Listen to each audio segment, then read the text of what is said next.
If you put Yugi's deck and Kaiba's deck next to each other and ignored the names of the people using them, Kaiba's deck would probably scare you more. That is especially true during the original manga and the Battle City period. Kaiba has 3 Blue Eyes White Dragons. Each one has 3,000 attack. He can combine them into Blue Eyes Ultimate Dragon at 4,500.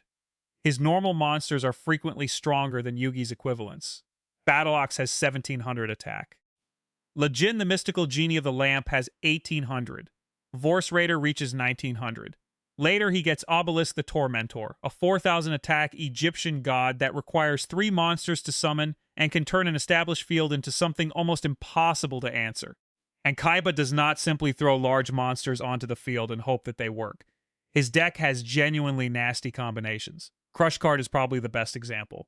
Kaiba can deliberately use a low-attack monster such as Sagi the Dark Clown as the carrier for a card designed to wipe powerful monsters out of his opponent's deck. The weak monster is there because it activates something much worse. Yugi, meanwhile, spends a surprising amount of Yu-Gi-Oh! Playing cards that look like somebody forgot to finish building his deck. Celtic Guardian has 1,400 attack, Beaver Warrior has 1,200, Mammoth Graveyard has 1,200, Kuribo has 300.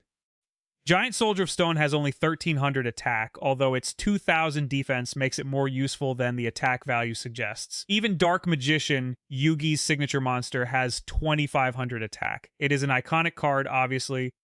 Although if Dark Magician simply stands across the field from Blue Eyes White Dragon and nothing else happens, Dark Magician loses. That difference matters because it explains almost the entire Kaiba-Yugi rivalry. Kaiba built a deck designed to possess the strongest thing on the board. Yugi built a deck capable of changing what strongest means, and Kaiba spends most of the series trying to solve that problem.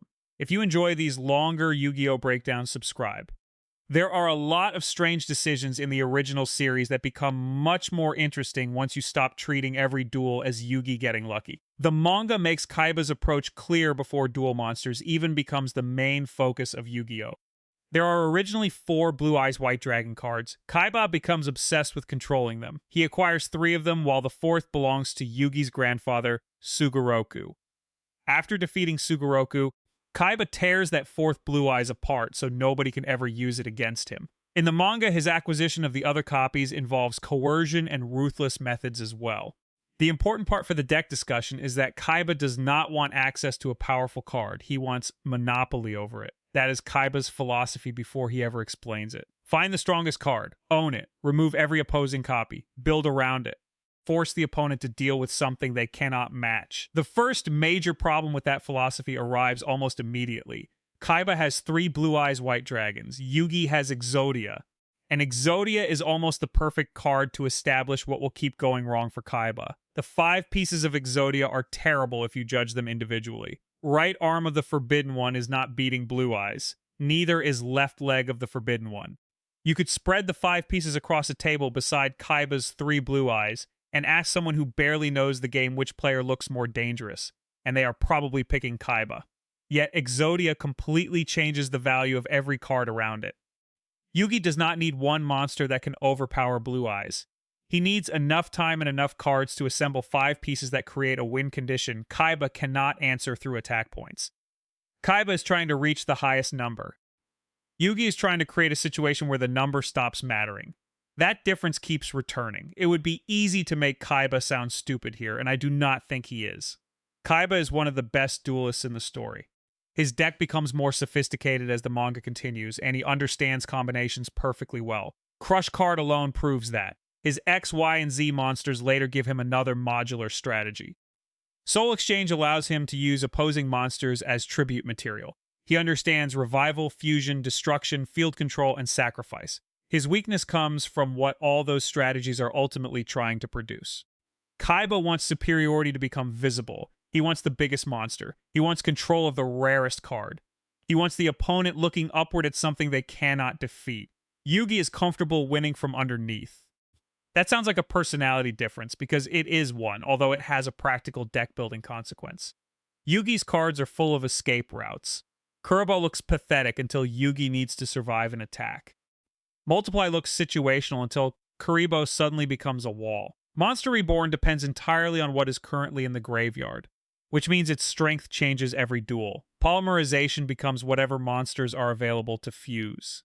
Brain Control, Change of Heart, and similar cards allow Yugi to use strength that technically belongs to somebody else. Magical Hats turns monsters and spell or trap cards into a guessing game. Spellbinding Circle makes a superior monster manageable.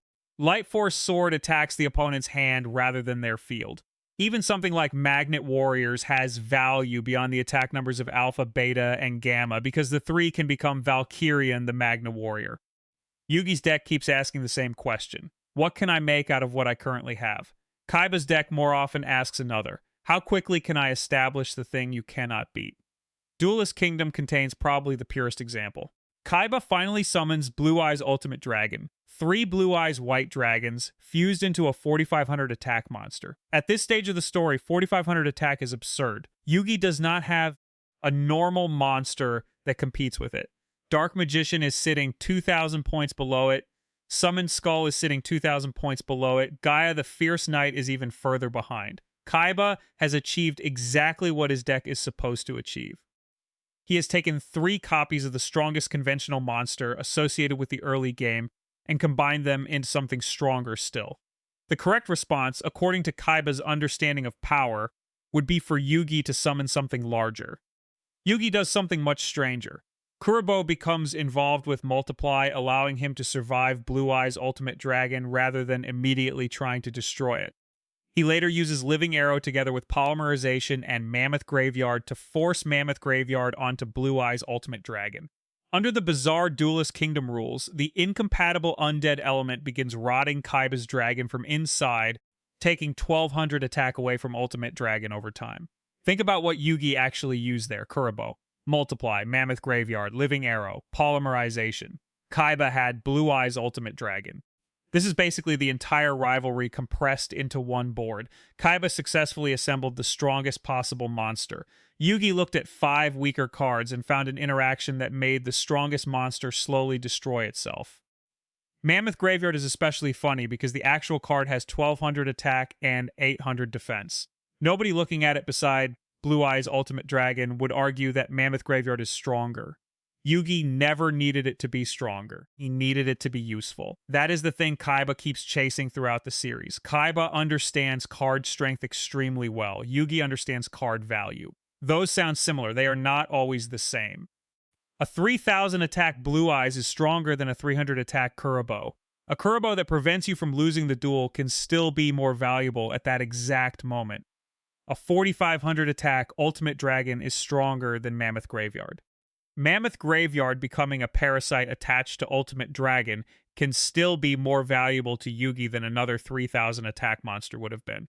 Kaiba's great cards are frequently useful because they are powerful. Yugi's cards become powerful because he finds a use for them. That difference becomes even more interesting once Battle City introduces proper tribute rules and moves the game closer to something recognizable as Yu-Gi-Oh! Kaiba should become even more dangerous here. Look at the basic monsters again. Vorse Raider has 1900 attack. Lejin has 1800. Kaiba has multiple monsters capable of immediately placing pressure on Yugi before either player reaches their larger summons. His Battle City deck also contains his 3 Blue Eyes, the X-Head Cannon, Y-Dragon Head, and Z-Metal Tank combination virus cards, Soul Exchange, and eventually Obelisk. Yugi still carries cards like Alpha the Magnet Warrior at 1400 attack, and Beta the Magnet Warrior at 1700. His basic board can look weaker because it often is weaker. Battle City understands that. Kaiba repeatedly establishes advantages over Yugi during their semifinal. This is not one of those duels where Kaiba spends the entire match making obvious mistakes while Yugi waits for his scripted victory. Kaiba forces Yugi to respond constantly. And now Kaiba has Obelisk. This should finally solve the problem. Blue Eyes already gives Kaiba raw attack. Obelisk gives him god-level raw attack. It has 4000 attack before its more ridiculous abilities even become relevant. Yugi obtains S-Lifer the Sky Dragon during Battle City, so he eventually has his own god card, although S-Lifer is a very Yugi kind of Egyptian god. Its strength depends on how many cards Yugi has in his hand. That is a strange fit for Kaiba and a perfect fit for Yugi. Obelisk presents its strength immediately. 4000 attack. There it is. SL Lifer's attack fluctuates. 2 cards in your hand means 2000. 4 means 4000. 6 means 6000. Its strength exists inside the rest of Yugi's resources. Even their Egyptian gods reflect how they duel. Kaiba possesses the god that arrives as a gigantic fixed object. Yugi possesses the god whose strength is connected to the options he has preserved. During the Battle City semifinal, both eventually bring out their gods, and the duel becomes much more complicated than one large monster attacking another. Kaiba uses Soul Exchange in an attempt to turn Yugi's own monsters into tribute material for Obelisk. Yugi uses cards such as Light Force Sword to interfere with Kaiba's hand and delay the god card. Their god monsters eventually clash, and neither player simply steamrolls the other through attack strength. That is important because Kaiba has finally reached the level he has been trying to reach since the beginning. He owns one of the strongest cards ever created. Yugi still finds ways to make the duel about everything surrounding that card. Kaiba eventually has to move beyond Obelisk and back toward Blue Eyes. Yugi moves beyond SL Lifer too. And the card that eventually becomes one of Yugi's most important answers is Dark Paladin. Dark Paladin is a fusion of Dark Magician and Buster Blader. That already matters because Buster Blader is another card whose strength changes depending on the opponent. Its identity is tied specifically to fighting dragons. Dark Paladin extends that idea, gaining additional attack from dragons. Kaiba built his identity around dragons. Yugi brings out a monster that becomes stronger because Kaiba loves dragons.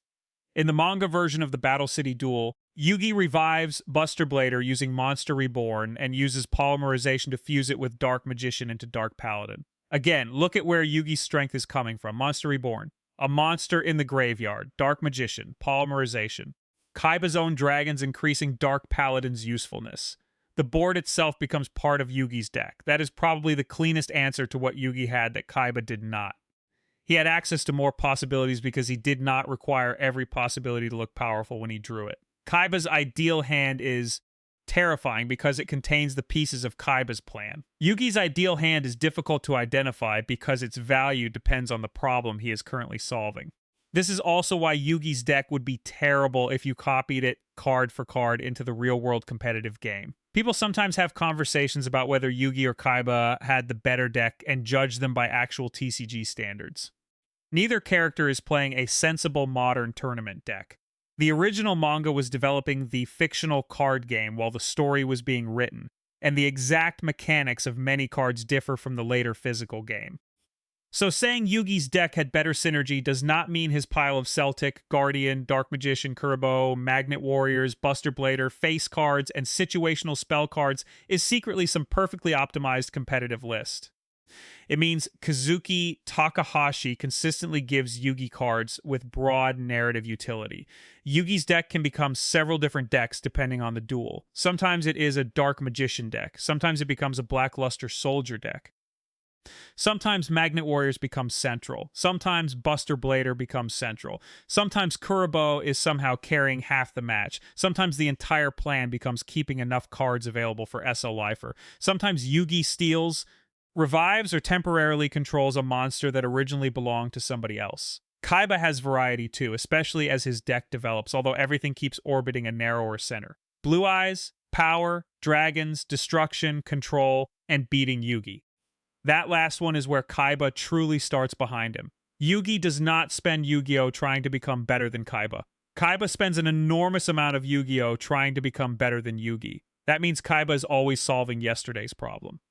Yugi defeats him with Exodia. Kaiba returns wanting a stronger rematch. Yugi breaks down Blue Eyes Ultimate Dragon through a combination Kaiba did not expect. Kaiba keeps upgrading. Battle City arrives and Kaiba obtains Obelisk, hosts an entire tournament partly because he wants the god cards, and positions himself for another confrontation with Yugi. Yugi acquires SL Lifer Zero along the way. Kaiba prepares to defeat SL Lifer. Yugi ends up using Dark Paladin. This is why Kaiba can have better cards and still feel like he is pursuing Yugi throughout the story. He is. Yugi became Kaiba's measuring stick after defeating him. Kaiba can become stronger than everybody else and still feel behind because there is one person whose defeat he has decided will prove something about himself. That changes how he builds. Crush Card is a perfect Kaiba card because it removes the opponent's strongest monsters before they can become a threat. Blue Eyes Ultimate Dragon is a perfect Kaiba card because it takes his strongest monster and triples the idea. Obelisk is a perfect Kaiba card because it looks like the final answer to the question of who controls the field. Soul Exchange is a perfect Kaiba card because even your monsters can become resources for Kaiba's superior monster. Yugi's cards tend to operate differently. Kurobo gives him another turn. Monster Reborn gives him access to something that has already been used. Polymerization changes two existing pieces into a third possibility. Magical Hats creates uncertainty. Light Force Sword temporarily removes an option rather than permanently destroying it. Dark Paladin converts Kaiba's dragons into additional attack. SLI for 0 converts Yugi's hand into attack.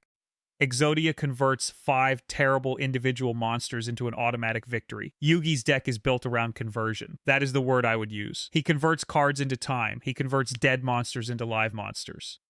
He converts weak monsters into fusion material. He converts the opponent's strength into his own advantage. He converts a bad position into a complicated position, because a complicated position gives him more chances to find something Kaiba did not account for. Kaiba hates complicated positions. He wants the board settled. Blue eyes on his side, your monster destroyed, his attack higher, the duel moving toward a conclusion he can calculate. You can see why their duels constantly begin feeling like Kaiba is ahead. He usually is. His monsters naturally create that impression because their numbers are larger. If Kaiba summons Vorse Raider and Yugi summons Celtic Guardian, Kaiba is winning that exchange without doing anything clever. If Kaiba summons Blue Eyes and Yugi has Dark Magician, Kaiba is stronger. If Kaiba summons Blue Eyes Ultimate Dragon, Yugi has an enormous problem. If Kaiba summons Obelisk, Yugi has another enormous problem. Yugi spends huge parts of their matches trying to survive the position Kaiba created. That does not mean Kaiba is secretly bad. It means Kaiba is extremely good at producing advantages. His problem is finishing Yugi before those advantages acquire weaknesses. Yugi needs time. Once he gets it, cards start connecting. Kurobo buys time. A trap stops an attack. A monster enters the graveyard. Monster Reborn gains another target. Polymerization gains another possible fusion. A dragon appears on Kaiba's field. Buster Blader becomes more dangerous. Dark Paladin becomes more dangerous. More cards enter Yugi's hand. SLIfer becomes more dangerous. The longer the duel becomes, the more Yugi's weird collection starts behaving like a system. Kaiba's deck often reaches its obvious peak earlier. Blue Eyes Ultimate Dragon is the peak of Blue Eyes. Obelisk is the peak of conventional field power. Once Kaiba puts that answer on the board, Yugi gets to start asking questions about it. That is why their Duelist Kingdom fight is so revealing. Kaiba summons the strongest thing. Yugi studies the strongest thing. Kaiba sees 4,500 attack. Yugi sees 3 dragons fused into 1 monster. That is a different way of looking at the same card. 3 dragons fused into 1 means it can potentially be affected as a fusion. It means polymerization has already played a role in creating it.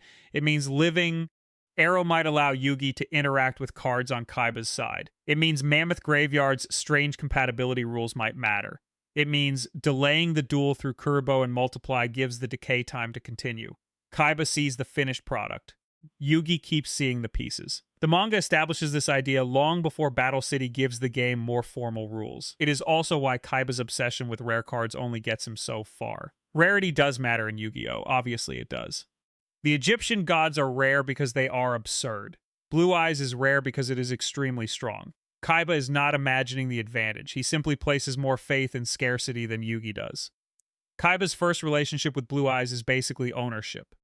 Only 4 exist. He wants all 4 removed from circulation except his own 3. That is an incredibly Kaiba way of solving competition. Yugi's grandfather's Blue Eyes has sentimental value. Yugi's own deck contains cards that repeatedly matter because of relationships, combinations, and history rather than their market value inside the story. That gives Yugi a broader definition of what deserves to stay in a deck. Kurobo survives because Kurobo keeps doing something. Dark Magician remains central because Yugi knows how to build around it. Buster Blader becomes useful when dragons become relevant. Magnet Warriors matter because 3 separate average monsters can become something much larger. Kaiba wants every card to earn its place through power or through service to power. Yugi is more willing to let a card wait for the specific moment where it becomes important. This is also where people reduce the explanation too quickly to Yugi believed in his cards. That is true inside the story, although it is not specific enough. Kaiba believes in his cards too. Nobody believes in Blue Eyes more than Seto Kaiba. The difference is in what they believe a card can do. Kaiba often believes the strongest card should dominate the weaker one.